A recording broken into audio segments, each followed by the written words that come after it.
method of wetting. And then the role of water for erosional. So running water, although infrequent, it does the most erosional work. This is because it can carry larger sized sediments.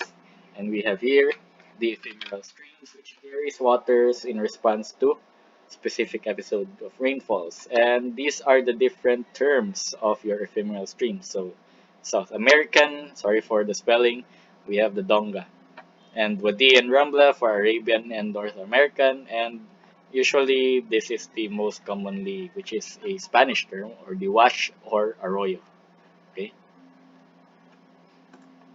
so this is an example of an ephemeral streams. Possibly it rained recently based on the moisture in the fields, and another example where Bear Grylls is drinking from an underground channel in the Moab deserts. And so this is next part is the role of water for depositional. So in depositional, when water comes out in the interior drainage, losing its competence, discharge are deposited in the base of the mountains. We have here the Bahada when this is where the alluvial fans coalesce and becomes an apron-like landform, and the Playa Lake where the alluvial fans around a base around somewhere of a basin floor becomes a shallow lake where uh, when it dries it's called a playa. So this is an example of a single alluvial fan, and multiple alluvial fans create a bahada, and this is a playa. So this is a playa lake, a good example of a playa lake. So we have here alluvial fans with channels for flowing water. So it's quite visible.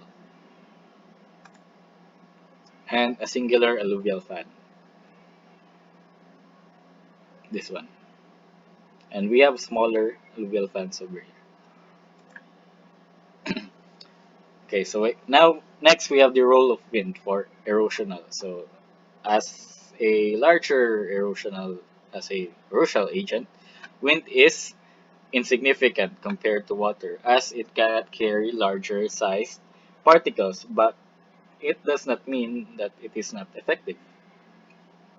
Okay, so due to the uh, winds have actually a signature erosional way of doing things. So deflation, where since it cannot carry all the large sediments, it can lift it can only lift the finer sediments, clay and silt size, and sand size part sediments are rolled or skipped. Where deflation actually leads your larger size sediments, creating um, your basement. What do you call it? Your basement, exposing your basement materials. So anyway, I will be showing a photo as we go through.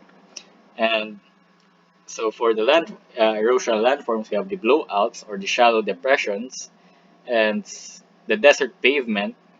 Since uh, after blowout, it exposes the layer of core sediments, which are the pebble size or the larger sediments.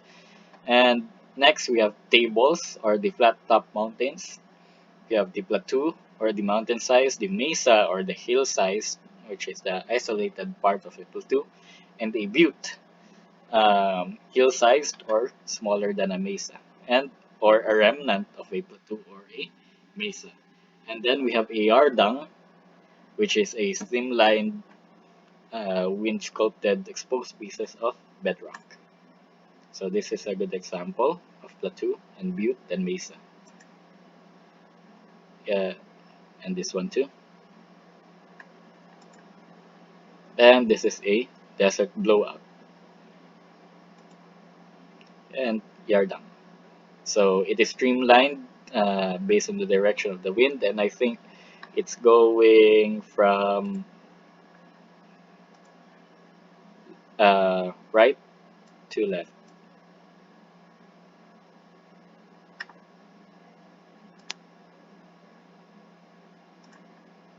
and this is a desert pavement.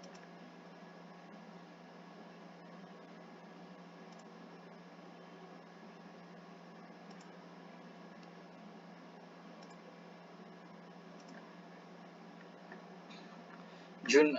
So next, the role of the wind.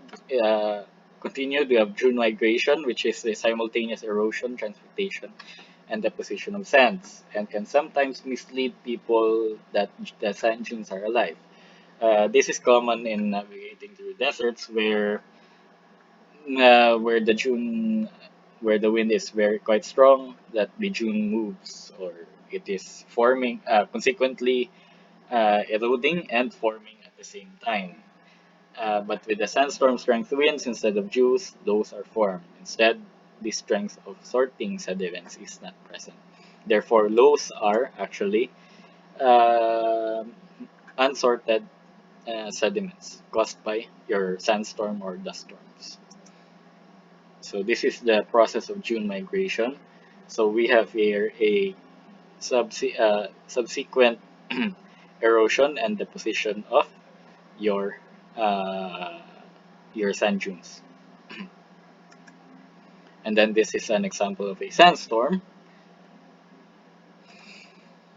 Okay, so although wind is an insignificant erosional agent, in deposition it creates your significant landforms. So lows, these are extensive blankets of wind-blown silt deposits which are unsorted, and we have dunes, which are wind-blown sediments when it falls. So any obstruction across the paths of the wind currents it deposits creates mounds or ridges.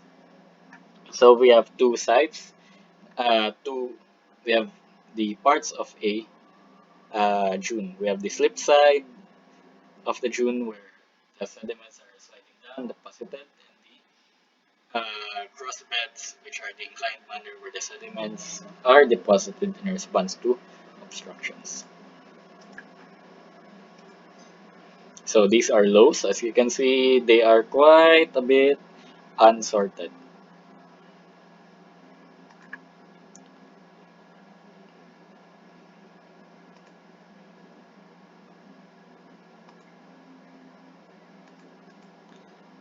And this is the part where it is slip phase, the slip phase of a dune.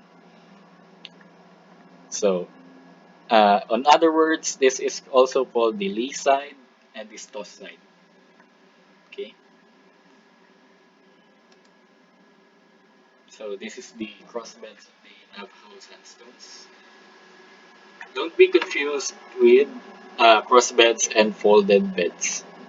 Okay, and this is the role of the another part where we have the type of dune, the shape, the surface characteristics, wind direction, and sand supply. So we have here the Barkan, crescent shape, solitary, transverse, Barkanoid, parabolic, longitudinal, and stars.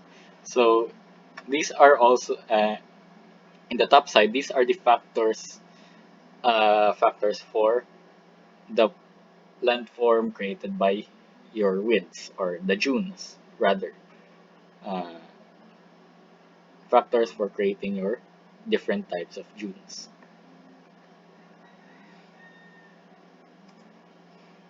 And then this is the how the actual dune looks like. So we have the Barkan, transverse, parabolic, longitudinal, Barkanoid, and star.